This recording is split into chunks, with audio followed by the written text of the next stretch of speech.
Well, when Parliament resumes this week, the government will be very keen to force its industrial relations bill through the lower house and maybe even have it signed off by the Senate before the weekend.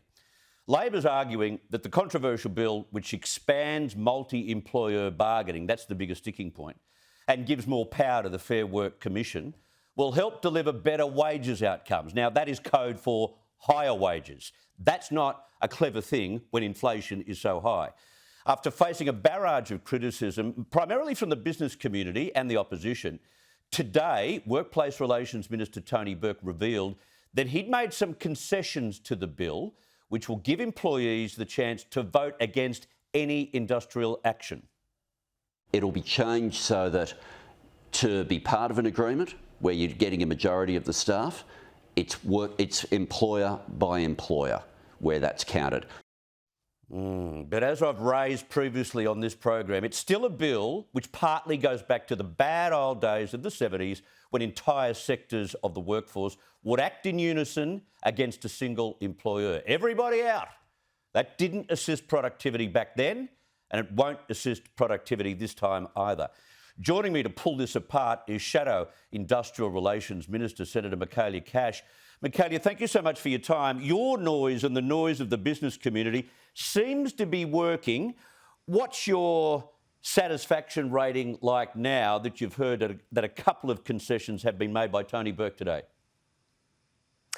No satisfaction at all. The fact that Tony Burke is rushing this legislation through the Parliament with little to no scrutiny, when the entire business community, Chris, large businesses, medium businesses and small businesses are unanimous in their condemnation. The fact that all this legislation will do is more strikes, more job losses across the country. It will not lead to higher wages. Why would Tony Burke rush it through the Parliament? There's only one answer. You are literally paying your union paymasters. That is not in the best interests of Australians, and that certainly is not the way to get wages moving in this country. What it is going to do, though, strike action, as you said, across industries, across Australia, and businesses are united. This will only lead to higher unemployment. And what's higher unemployment? It means more Australians will lose their jobs. That's not a good thing for Australians. No, and I can't help but think that small businesses in particular will be dragged into strike action when they would not normally face those kind of disruptions. You've hit the nail on the head.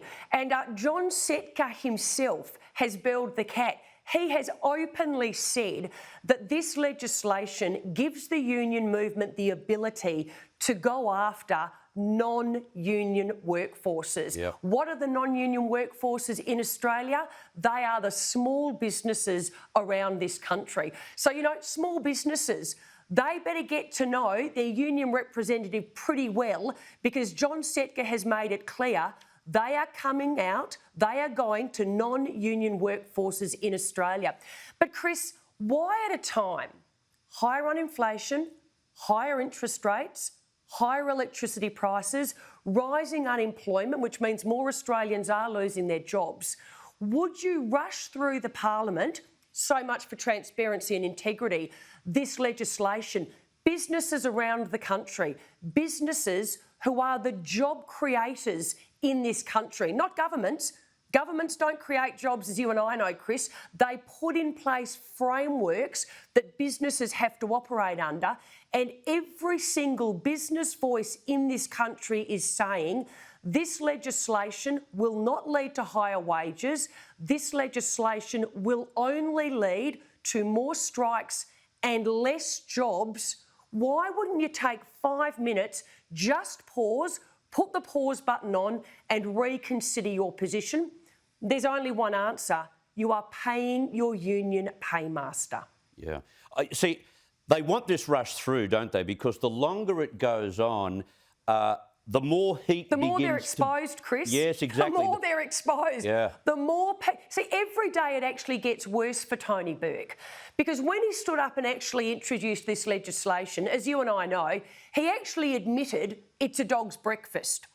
And he said, it's so bad, I am already saying I'm going to have to introduce some amendments.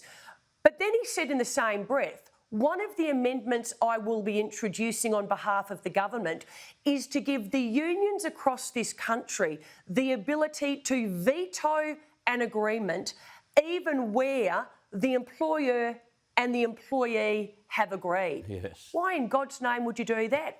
What is fundamental to the employment relationship in Australia is negotiating at an enterprise level. Yep. The employer and the employee work out what's best for them. What you are now going to see is small businesses across this country, if their employee now say, you know, actually, we do want to be part of this multi-employer process, because you see that bigger business, they actually do have better terms and conditions, and a one-size-fits-all agreement can be placed across businesses of all different shapes and sizes merely because you have a common interest. What does that do to the smaller businesses in this country? Yep. It basically makes them unsustainable. Yep. That's it. And when you're unsustainable, what do? You actually have to Close let the people shop. go. Close that the shop. equals, that's, and that's where we're heading at a very rapid pace. I've got little time left, but I want to raise this issue. This hasn't been debated. It's almost as if this is a foregone conclusion. There hasn't been enough debate about the virtual removal of the Building and Construction Commission. We know what the outcome of that will be. Well, again, John Setka is a very, very happy man, because Labor in this same bill are actually handing back the building and construction industry across Australia to the most militant union in Australia, the construction division of the CFMMEU. Yep. Now, put aside that, the EY report of April this year that was commissioned by Master Builders had a look at what's the economic impact of this move by Anthony Albanese going to be. And the EY report says this: a $47.5 billion hit to our economy between now and 2030. It also says the other consequences of handing over this industry to the most militant union is an increase in costs. So guess what, Australia? You are now going to be paying more for your schools, for your houses, for your hospitals. But it also says this, Chris, a decrease in productivity. So again, on any analysis, why would you take this step? There can only be one answer. You're paying your union paymaster. You're saying thank you for the millions and millions of dollars that the union member provides to Anthony Albanese and Labor. But Chris, you're doing it at the expense of the Australian people. And quite frankly, all you can say is shame on Anthony Albanese and Labor that they would put their interests and the interests of the union movement ahead of the interests of the Australian people. Senator Michaelia Cash, thank you very much for your time. Great to be with you.